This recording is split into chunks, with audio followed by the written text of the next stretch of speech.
Weiner and John Lesko. Dagon. I am writing this under an appreciable mental strain, since by tonight I shall be no more. Penniless at the end of my supply of the drug which alone makes life endurable.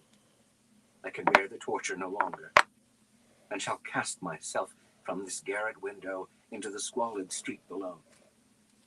Do not think from my slavery to morphine that I am a weakling or a degenerate. When you have read these hastily scrawled pages, you may guess, though never fully realize, why it is that I must have forgetfulness or death. It was in one of the most open and least frequented parts of the broad Pacific that the packet of which I was supercargo fell a victim to the German sea raider. The Great War was then at its very beginning, and the ocean forces of the Hun had not completely sunk to their later degradation, so that our vessel was made a legitimate prize, whilst we of her crew were treated with all the fairness and consideration due us as naval prisoners. So liberal indeed was the discipline of our captors that 5 days after we were taken, I managed to escape alone in a small boat with water and provisions for a good length of time. When I finally found myself adrift and free, I had but little idea of my surroundings. Never a competent navigator, I could only guess vaguely by the sun and stars that I was somewhat south of the equator. Of the longitude I knew nothing, and no island or coastline was in sight. The weather kept fair, and for uncounted days I drifted aimlessly beneath the scorching sun, waiting either for some passing ship or to be cast on the shores of some habitable land. But neither ship nor land appeared, and I began to despair in my solitude upon the heaving vastnesses of unbroken blue. The change happened whilst I slept. Its details I shall never know. My slumber, though troubled and dream-infested, was continuous. When at last I awaked, it was to discover myself half sucked into a slimy expanse of hellish black mire, which extended about me in monotonous undulations as far as I could see, and in which my boat lay grounded some distance away. Though I well imagine that my first sensation would be of wonder at so prodigious and unexpected a transformation of scenery, I was in reality more horrified than astonished, for there was in the air and in the rotting soil a sinister quality which chilled me to the very core. The region was putrid with the carcasses of decaying fish and of other less describable things which I saw protruding from the nasty mud of the unending plain. Perhaps I should not hope to convey in mere words the unutterable hideousness that can dwell in absolute silence and barren immensity. There was nothing within hearing, and nothing in sight save a vast reach of black slime, yet the very completeness, stillness, and the homogeneity of the landscape oppressed me with a nauseating fear. The sun was blazing down from a sky which seemed to me almost black in its cloudless cruelty, as though reflecting the inky marsh beneath my feet. As I crawled into the stranded boat, I realized that only one theory could explain my position.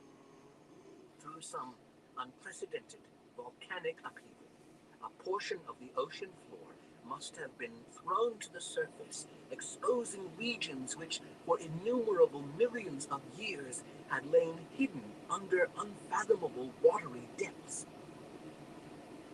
So great was the extent of the new land which had risen beneath me, that I could not detect the faintest noise of the surging ocean, strain my ears as I might, nor were there any seafowl to prey upon the dead things.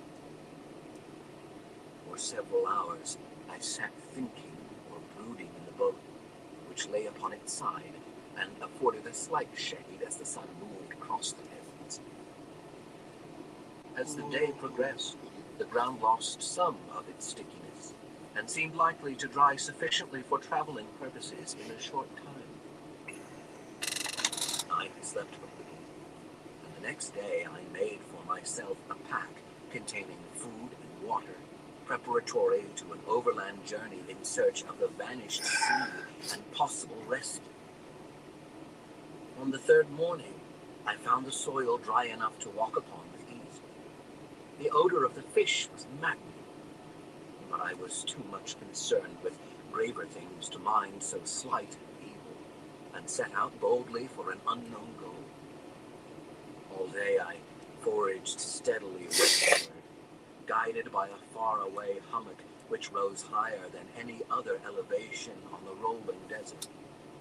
That night I encamped, and on the following day still traveled toward the hummock, though that object seemed scarcely nearer than when I had first espied it. By the fourth evening I attained the base of the mountain, which turned out to be much higher than it had appeared from a distance, an intervening valley setting it out in sharper relief from the general surface.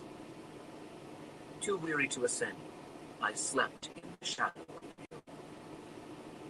I know not why my dreams were so wild that night, but ere the waning and fantastically gibbous moon had risen far above the eastern plain, I was awake in a cold perspiration, determined to sleep no more. Such visions as I had experienced were too much for me to endure again, and in the glow of the moon I saw how unwise I had been to travel by day. Without the glare of the parching sun, my journey would have cost me less energy. Be right Indeed, I now felt quite able to perform the ascent which had deterred me at sunset. Picking up my pack, I started for the crest of the eminence. I have said that the unbroken monotony of the rolling plain was a source of vague horror to me. But I think my horror was greater when I gained the summit of the mound and looked down the other side into an immeasurable pit or canyon, whose black recesses the moon had not yet soared high enough to illumine. I felt myself on the edge of the world, peering over the rim into a fathomless chaos of eternal night.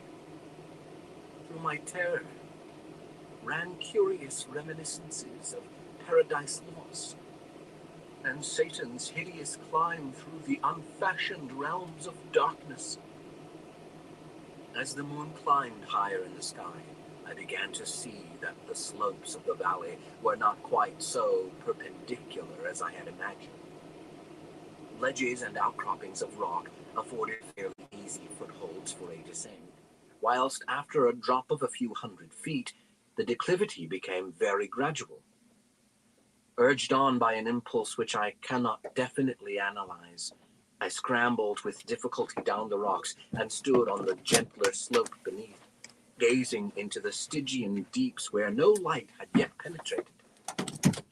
All at once, my attention was captured by a vast and singular object on the opposite slope, which rose steeply about 100 yards ahead of me.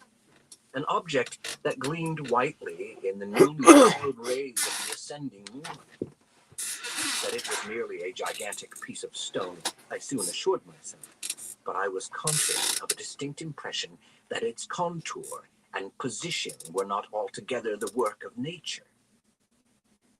A closer scrutiny filled me with sensations I cannot express.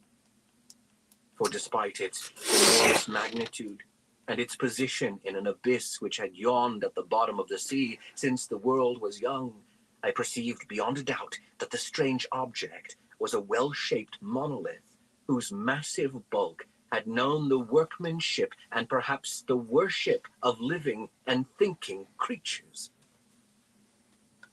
Dazed and frightened, yet not without a certain thrill of the scientist's or archaeologist's delight, I examined my surroundings more closely. The moon, now near the zenith, shone weirdly and vividly above the towering steeps that hemmed in the chasm, and revealed the fact that a far-flung body of water flowed at the bottom, winding out of sight in both directions and almost lapping my feet as I stood on the slope. Across the chasm, the wavelets washed the base of the Cyclopean monolith, on whose surface I could now trace both inscriptions and crude sculptures. The writing was in a system of hieroglyphics unknown to me, and unlike anything I had ever seen in books, consisting for the most part of conventionalized aquatic symbols such as fishes, eels, octopi, crustaceans, mollusks, whales, and the like. Several characters obviously represented marine things which are unknown to the modern world, but whose decomposing forms I had observed on the ocean-risen plain. It was the pictorial carving, however, that did most to hold me spellbound. Plainly visible across the intervening water on account of their enormous size was an array of bas-reliefs whose subjects would have excited the envy of a Doré. I think that these things were supposed to depict men, at least a certain sort of men, though the creatures were shown disporting like fish in the waters of some marine grotto, or paying homage at some monolithic shrine which appeared to be under the waves as well. Of their faces and forms I dare not speak in detail, for the mere remembrance makes me grow faint. Grotesque beyond the imagination of a Poe or Bulwer, they were damnably human in general outline, despite webbed hands and feet, shockingly wide and flabby lips, glassy, bulging eyes, and other features less pleasant to recall. Curiously enough, they seemed to have been chiseled badly out of proportion with their scenic background, for one of the creatures was shown in the act of killing a whale, represented as but little larger than himself. Hey, Remarked, as I Scratchy. say, their How you doing, bro? strange size, but in a moment decided that they were merely the imaginary gods of some primitive fishing or seafaring I haven't tribe. been too bad. Some tribe whose last descendant had perished. Well, this is before the the new one first I got. At ancestor least I'm prepping the it. Piltdown or Neanderthal man was born.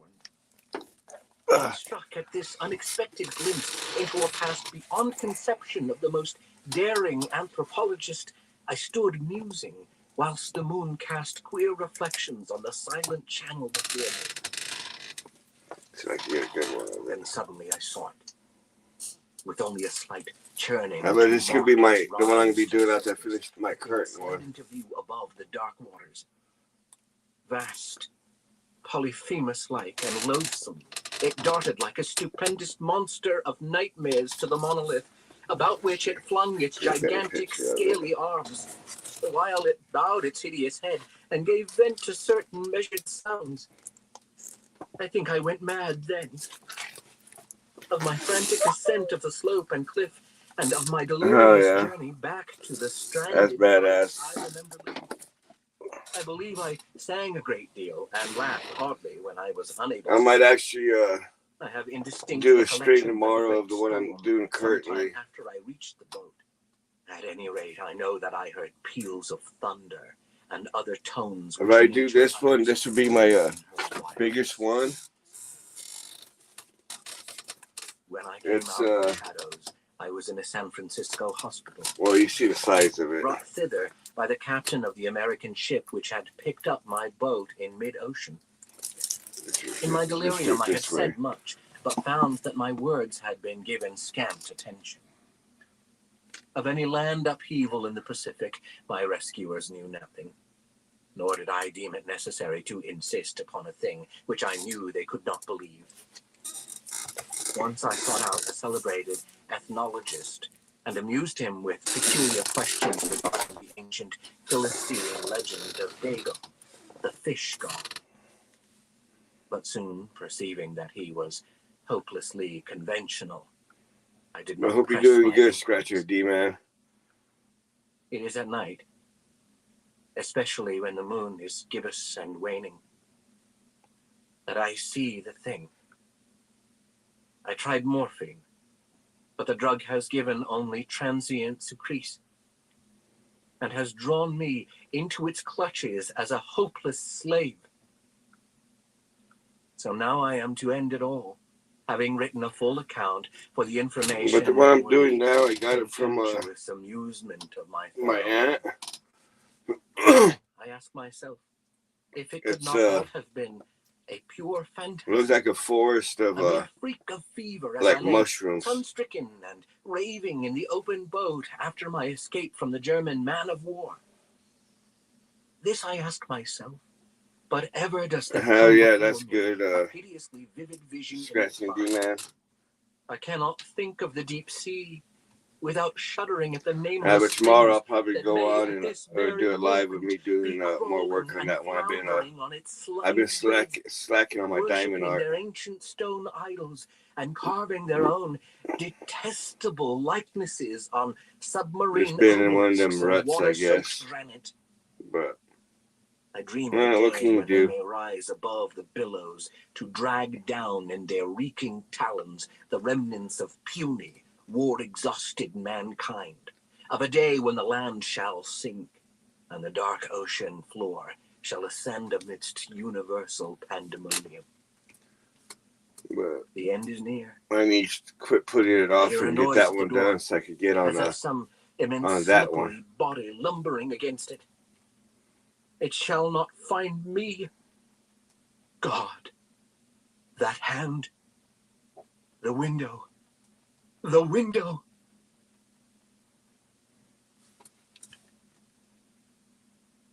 Herbert West. Yeah, it's been about a month or so since I've from the dark got on it Herbert again. West, who was my friend in college and another. Started one, got it all I can prepped. speak only with Started part terror. of it, and this terror is not due altogether just to kind the of sinister set it matter of aside. his recent disappearance, but was engendered by the whole nature of his might as well life. get it over with. It first gained its acute form more than 17 years ago, relaxing. So when we were in the third year of our course at the Miskatonic University Medical School in Arkham. While he was with me, the wonder and diabolism of his experiments fascinated me utterly. maybe I want to get I was started on that bigger one, and I need to get that smaller one done first. Broken, the actual fear is greater. Memories and possibilities are ever more hideous than realities.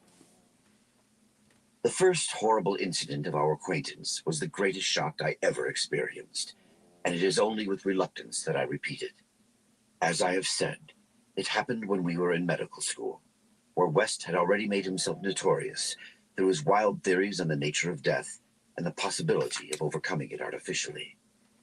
His views, which were widely ridiculed by the faculty and by his fellow students, hinged on the essentially mechanistic nature of life, and concerned means for operating the organic machinery of mankind by calculated chemical action after the failure of natural processes. In his experiments with various animating solutions, he had killed and treated immense numbers of rabbits, guinea pigs, cats, dogs, and monkeys, till he had become the prime nuisance of the college. Several times he had actually obtained signs of life in animals supposedly dead. In many cases, violent signs, but he soon saw that the perfection of his process, if indeed possible, would necessarily involve a lifetime of research. It likewise became clear that, since the same solution never worked alike on different organic species, he would require human subjects for further and more specialized progress. It was clear that he first came into conflict with the college authorities and was debarred from future experiments by no less a dignitary than the dean of the medical school himself, the learned and benevolent Dr. Alan Halsey, whose work on behalf of the stricken is recalled by every old resident of Arkham. I had always been exceptionally tolerant of West's pursuits, and we frequently discussed his theories, whose ramifications and corollaries were almost infinite. Holding with Haeckel that all life is a chemical and physical process, and that the so-called soul is a myth, my friend believed that artificial reanimation of the dead can depend only on the condition of the tissues, and that unless actual decomposition is set in, a corpse fully equipped with organs may, with suitable measures, be set going again in the peculiar fashion known as life. That the psychic or intellectual life might be impaired by the slight deterioration of sensitive brain cells, which even a short period of death would be apt to cause, West fully realized. It had at first been his hope to find a reagent which would restore vitality before the actual advent of death, and only repeated failures on animals had shown him that the natural and artificial life motions were incompatible. He then sought extreme freshness in his specimens, injecting his solutions into the blood immediately after the extinction of life. It was this circumstance which made the professors so carelessly skeptical, for they felt that true death had not occurred in any case. They did not stop to view the matter closely and reasoningly. It was not long after the faculty had interdicted his work that West confided to me his resolution to get fresh bodies in some manner, and continue in secret the experiments he could no longer perform openly. To hear him discussing ways and means was rather ghastly, for at the college we had never procured anatomical specimens ourselves. Whenever the morgue proved inadequate, 2 local Negroes attended to this matter. Small, slender, spectacled features, yellow hair, blue eyes, and a soft voice. And it was uncanny to hear him Gotta put a little bit of wax on that bowl. Christchurch Cemetery in the Potter's Field, because practically every body in Christchurch was embalmed, a thing, of course, ruinous to us. I was by this time his active and enthralled assistant, and helped him make all his decisions, not only concerning the source of bodies, but concerning a suitable place for our loathsome work. It was I who thought of the deserted Chapman farmhouse beyond Meadow Hill, where we fitted up on the ground a operating room and a laboratory, each with dark curtains to conceal our midnight doings. The place was far from any road, and in sight of no other house, yet precautions were nonetheless necessary, since rumors of strange lights, started by chance nocturnal roaming, would soon bring disaster. It was agreed to call the whole thing a chemical laboratory if discovery should occur. Gradually, we equipped our sinister haunt of science with materials either purchased in Boston or quietly borrowed from the college. Materials carefully made unrecognizable save to expert eyes, and provided spades and picks for the many burials we should have to make in the cellar. At the college, we used an incinerator, but the apparatus was too costly for our unauthorized laboratory. Bodies were always a nuisance, even the small guinea pig bodies from the slight clandestine experiments in West's room at the boarding house. We followed the local death notices like ghouls, for our specimens demanded particular qualities. What we wanted were corpses interred soon after death and without artificial preservation, preferably free from malforming disease, and certainly with all organs present. Accident victims were our best. Not for many weeks did we hear of anything suitable, though we talked with morgue and hospital authorities, ostensibly in the college's interest, as often as we could without exciting suspicion. We found that the college had first choice in every case, so that it might be necessary to remain in Arkham during the summer, when only the limited summer school classes were held. In the end, though, luck favored us. For one day we heard of an almost ideal case in the Potter's Field. A brawny young workman drowned only the morning before in Summers Pond, and buried at the town's expense without delay or embalming. That afternoon we found the new grave, and determined to begin work soon after midnight. It was a repulsive task that we undertook in the black small hours, even though we lacked at that time the special horror of graveyards, which later experiences brought to us. We carried spades and oiled dark matches, for although electric torches were then manufactured, they were not as satisfactory as the tungsten contrivances of today. The process of unearthing was slow and sordid. It might have been gruesomely poetical if we had been artists instead of scientists, and we were glad when our spades struck wood. When the pine box was fully uncovered, West scrambled down and removed the lid, dragging out and propping up the contents. I reached down and hauled the contents out of the grave, and then both toiled hard to restore the spot to its former appearance. The affair made us rather nervous, especially the stiff form and vacant face of our first trophy, but we managed to remove all traces of our visit. When we had patted down the last shovelful of earth, we put the specimen in a canvas sack and set out for the old Chapman place beyond Meadow Hill. On an improvised dissecting table in the old farmhouse, by the light of a powerful acetylene lamp, the specimen was not very spectral looking. It had been a sturdy and apparently unimaginable, wholesome plebeian type. large-framed, gray-eyed, and brown-haired. A sound animal without psychological subtlety, and probably having vital processes of the simplest and healthiest sort. Now, with the eyes closed, it looked more asleep than dead, though the expert test of my friend soon left no doubt on the score. We had at last what West had always longed for. A real dead man of the ideal kind, ready for the solution prepared according to the most careful calculations and theories for human use. The tension on our part became very great. We knew that there was scarcely a chance for anything like complete success, and could not avoid hideous fears at possible grotesque results of partial animation. Especially were we apprehensive concerning the mind and pulses of the creature, since in the space following death, some of the more delicate cerebral cells might well have suffered deterioration. I myself still held some curious notions about the traditional soul of man, and felt in awe at the secrets that might be told by one returning from the dead. I wondered what sights this placid youth might have seen in inaccessible spheres, and what he could relate if fully restored to life. But my wonder was not overwhelming, since for the most part I shared the materialism of my friend. He was calmer than I as he forced a large quantity of his fluid into a vein of the body's arm, immediately binding the incision securely. The waiting was gruesome, but West never faltered. Every now and then he applied his stethoscope to the specimen and bore the negative results philosophically.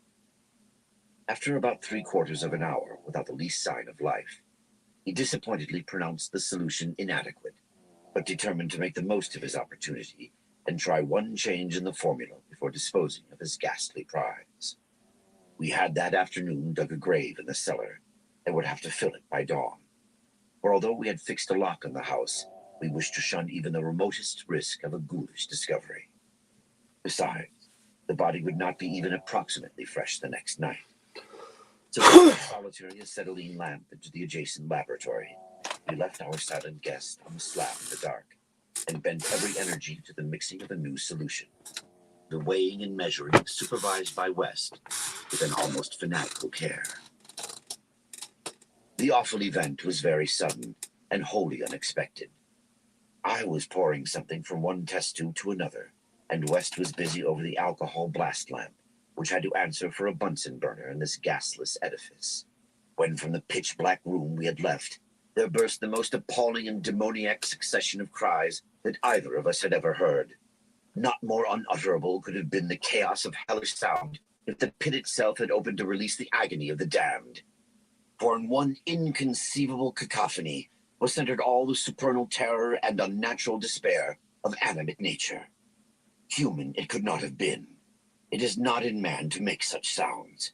And without a thought of our late employment or its possible discovery, both West and I leaped to the nearest window like stricken animals, overturning tubes, lamp, and retorts, and vaulting madly into the starred abyss of the rural night.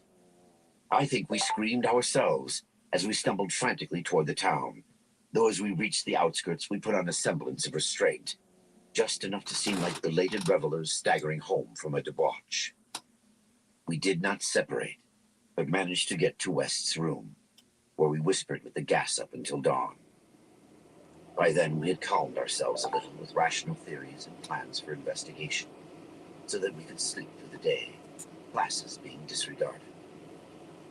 But that evening 2 items in the paper, wholly unrelated, made it again impossible for us to sleep. The old deserted Chapman house had inexplicably burned to an amorphous heap of ashes. That we could understand because of the upset lamp. Also, an attempt had been made to disturb a new grave in the potter's field, as if by futile and spadeless clawing at the earth. That we could not understand, for we had patted down the mound very carefully. And for 17 years after that, West would look frequently over his shoulder and complain of fancied footsteps behind him. Now, he has disappeared. 2. The Plague Demon. I shall never forget that hideous summer 16 years ago, when like a noxious efreet from the halls of Eblis, typhoid stalked leeringly through our country. It is by that satanic scourge that most recall the year, For truly, terror brooded with bat wings over the piles of coffins in the tombs of Christ Church Cemetery. Yet for me, there is a greater horror in that time. A horror known to me alone, now that Herbert West has disappeared. West and I were doing postgraduate work in summer classes at the medical school at Miskatonic University, and my friend had attained a wide notoriety because of his experiments leading toward the revivification of the dead. After the scientific slaughter of uncounted small animals, the freakish work had ostensibly stopped by order of our skeptical dean, Dr. Alan Halsey. Though West had continued to perform certain secret tests in his dingy boarding house room, and had on one terrible and unforgettable occasion taken a human body from its grave in Pottersfield, a deserted farmhouse beyond Meadow Hill. I was with him on that odious occasion, and saw him inject into the still veins the elixir which he thought would to some extent restore life's chemical and physical processes. It had ended horribly, in a delirium of fear which we gradually came to attribute to our own overwrought nerves, and West had never afterward been able to shake off a maddening sensation of being haunted and hunted. The body had not been quite fresh enough. It is obvious that to restore normal mental attributes, the body must be very fresh indeed, and the burning of the old house had prevented us from burying the thing. It would have been better if we could have known. After that experience, West had dropped his researches for some time. But as the zeal of the born scientist slowly returned, he again became importunate with the college faculty, pleading for the use of the dissecting room with fresh human specimens for the work he regarded as so overwhelmingly important. His pleas, however, were wholly in vain, for the decision of Dr. Halsey was inflexible, and the other professors all endorsed the verdict of their leader. In the radical theory of reanimation, they saw nothing but the immature vagaries of a youthful enthusiast whose slight form, yellow hair, spectacled blue eyes, and soft voice gave no hint of the supernormal, almost diabolical power of the cold brain within. I can see him now as he was then, and I shiver. He grew sterner of face, but never elderly. And now Sefton has had the mishap, and West has vanished. West clashed disagreeably with Dr. Halsey near the end of our last undergraduate term, in a wordy dispute that did less credit to him than to the kindly dean in point of courtesy. He felt that he was needlessly and irrationally retarded in a supremely great work, a work which he could of course conduct to suit himself in later years, but which he wished to begin while still possessed of the exceptional facilities of the university. That the tradition-bound elders should produce singular results on animals, and persist in their denial of the possibility of reanimation, was inexpressibly disgusting and almost incomprehensible to a youth of West's logical temperament.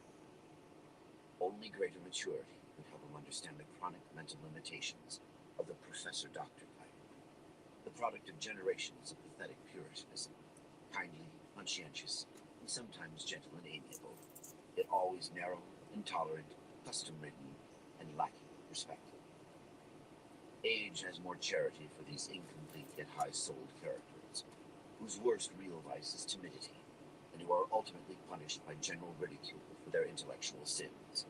Sins like Ptolemaism, Calvinism, anti-Darwinism, anti-Nietzscheism, and every sort of Sabbatarianism and sumptuary legislation.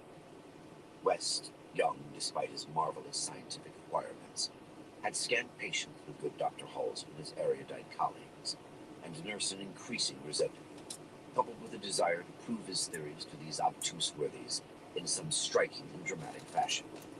Like most youths, he indulged in elaborate daydreams of revenge, triumph, and final magnanimous forgiveness.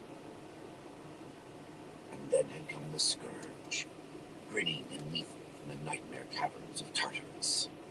West and I had graduated about the time of its birth, but had remained for additional work at the summer school, so that we were in Arkham and broke with full demoniac fury on the town.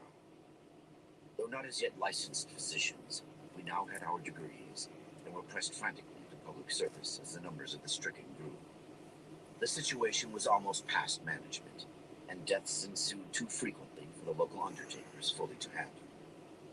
Burials without embalming were made in rapid succession, and even the Christ Church Cemetery receiving tomb was crammed with coffins of the unembalmed dead.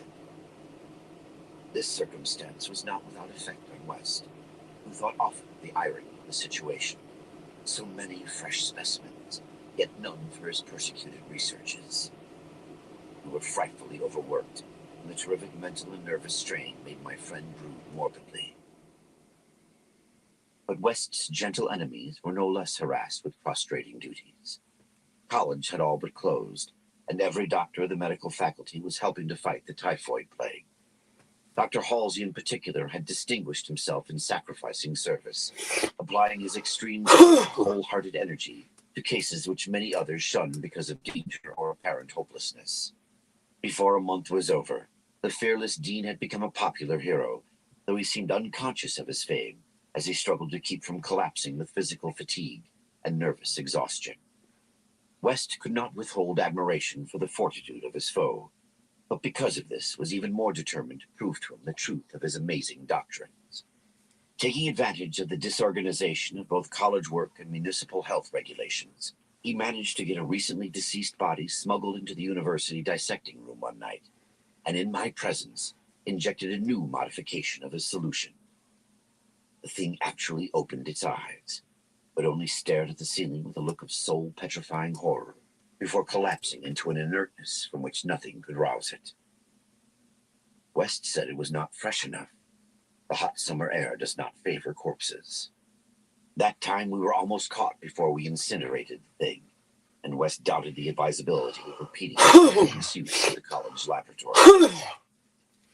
The peak of the epidemic was reached in August. West and I were almost dead, and Dr. Halsey did die on the 14th. The students all attended the hasty funeral on the 15th, and bought an impressive wreath, though the latter was quite overshadowed by the tribute sent by wealthy Arkham citizens and by the municipality itself. It was almost a public affair, for the dean had surely been a public benefactor.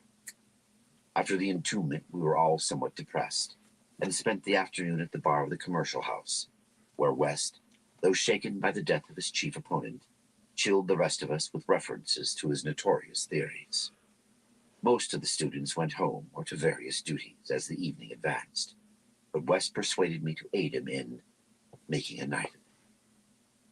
West's landlady saw us arrive at his room about 2 in the morning, with a third man between us, and told her husband that we had all evidently dined and wined rather well. Apparently, this acidulous matron was right. For about 3 a.m., the whole house was aroused by cries coming from West's room, where when they broke down the door, they found the two of us unconscious on the blood-stained carpet, beaten, scratched, and mauled, and with the broken remnants of West's bottles and instruments around us. Only an open window told what had become of our assailant, and many wondered how he himself had fared after the terrific leap from the second story to the lawn which he must have made. There were some strange garments in the room, but West, upon regaining consciousness, said they did not belong to the stranger, but were specimens collected for bacteriological analysis in the course of investigations on the transmission of germ diseases. He ordered them burnt as soon as possible in the capacious fireplace. To the police, we both declared ignorance of our late companion's identity. He was, West nervously said, a congenial stranger whom we had met at some downtown bar of uncertain location. We had all been rather jovial, and West and I did not wish to have our pugnacious companion hunted down. That same night saw the beginning of the second Arkham horror, the horror that to me eclipsed the plague itself. Christ Church Cemetery was the scene of a terrible killing, a watchman having been clawed to death in a manner not only too hideous for description, but raising a doubt as to the human agency of the deed. The victim had been seen alive considerably after midnight. The dawn revealed the unutterable thing. The manager of a circus at the neighboring town of Bolton was questioned, but he swore that no beast had at any time escaped from its cage.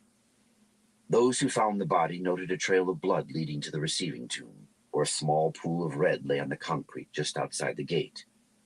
A fainter trail led away toward the woods, but it soon gave out. The next night, devils danced on the roofs of Arkham, and unnatural madness howled in the wind. Through the fevered town had crept a curse which some said was greater than the plague, and which some whispered was the embodied demon soul of the plague itself. 8 houses were entered by a nameless thing which strewed red death in its wake. In all, 17 maimed and shapeless remnants of bodies were left behind by the voiceless, sadistic monster that crept abroad. A few persons had half seen it in the dark, and said it was white and like a malformed ape or anthropomorphic fiend. It had not left behind quite all that it had attacked, for sometimes it had been hungry. The number it had killed was 14. 3 of the bodies had been in stricken homes and had not been alive. On the 3rd night, frantic bands of searchers, led by the police, captured it in a house on Crane Street near the Miskatonic campus. They had organized the quest with care, keeping in touch by means of volunteer telephone stations, and when someone in the college district had reported hearing a scratching at a shuttered window, the net was quickly spread. On account of the general alarm and precautions, there were only 2 more victims, and the capture was effected without major casualties. The thing was finally stopped by a bullet, though not a fatal one, and was rushed to the local hospital amidst universal excitement and loathing. For it had been a man. This much was clear despite the nauseous eyes, the voiceless simianism, and the demoniac savagery.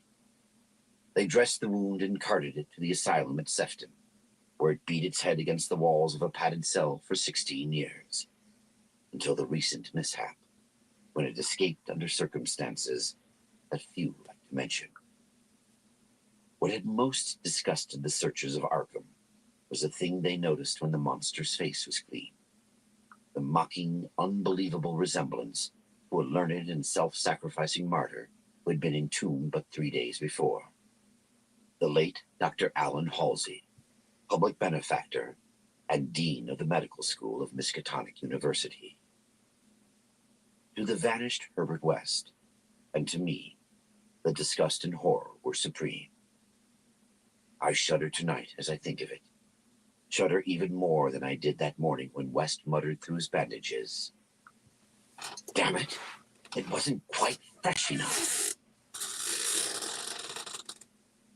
3. 6 shots by moonlight. It is uncommon to fire all 6 shots of a revolver with great suddenness, when 1 would probably be sufficient. But many things in the life of Herbert West were uncommon. It is, for instance, not often that a young physician leaving college is obliged to conceal the principles which guide his selection of a home and office. Yet that was the case with Herbert West. When he and I obtained our degrees at the medical school of Miskatonic University and sought to relieve our poverty by setting up as general practitioners, we took great care not to say that we chose our house because it was fairly well isolated and as near as possible to the potter's field. Reticence such as this is seldom without cause, nor indeed was ours, for our requirements were those resulting from a life work distinctly unpopular. Outwardly, we were doctors only, but beneath the surface were aims of far greater and more terrible moment. For the essence of Herbert West's existence was a quest amid black and forbidden realms of the unknown, in which he hoped to uncover the secret of life and restore to perpetual animation the graveyard's cold clay. Such a quest demands strange materials, among them fresh human bodies. And in order to keep supplied with these indispensable things, one must live quietly, and not far from a place of informal interment.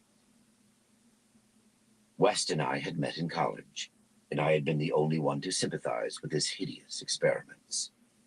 Gradually, I had come to be his inseparable assistant, and now that we were out of college, we had to keep together. It was not easy to find a good opening for 2 doctors in company, but finally the influence of the university secured us a practice in Bolton, a factory town near Arkham, the seat of the college. The Bolton worsted mills are the largest in the Miskatonic Valley, and their polyglot employees are never popular as patients with the local physicians.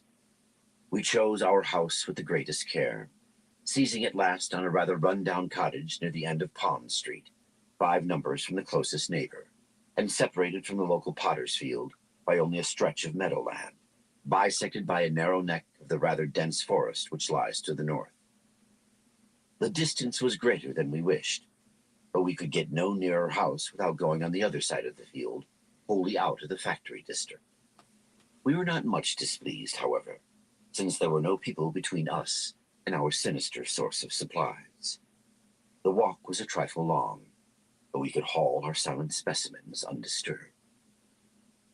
Our practice was surprisingly large from the very first, large enough to please most young doctors, and large enough to prove a bore and a burden to students whose real interest lay elsewhere. The mill hands were of somewhat turbulent inclinations, and besides their many natural needs, their frequent clashes and stabbing affrays gave us plenty to do. But what actually absorbed our minds was the secret laboratory we had fitted up in the cellar. The laboratory with the long table under the electric lights, where in the small hours of the morning we often injected West's various solutions into the veins of the things we dragged from the potter's field. West was experimenting madly to find something which would start man's vital motions anew after they had been stopped by the thing we call death, but had encountered the most ghastly obstacles. The solution had to be differently compounded for different types.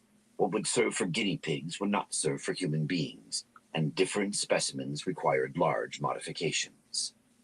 The bodies had to be exceedingly fresh, or the slight decomposition of brain tissue would render perfect reanimation impossible. Indeed, the greatest problem was to get them fresh enough. West had had horrible experiences during his secret college researches with corpses of doubtful vintage.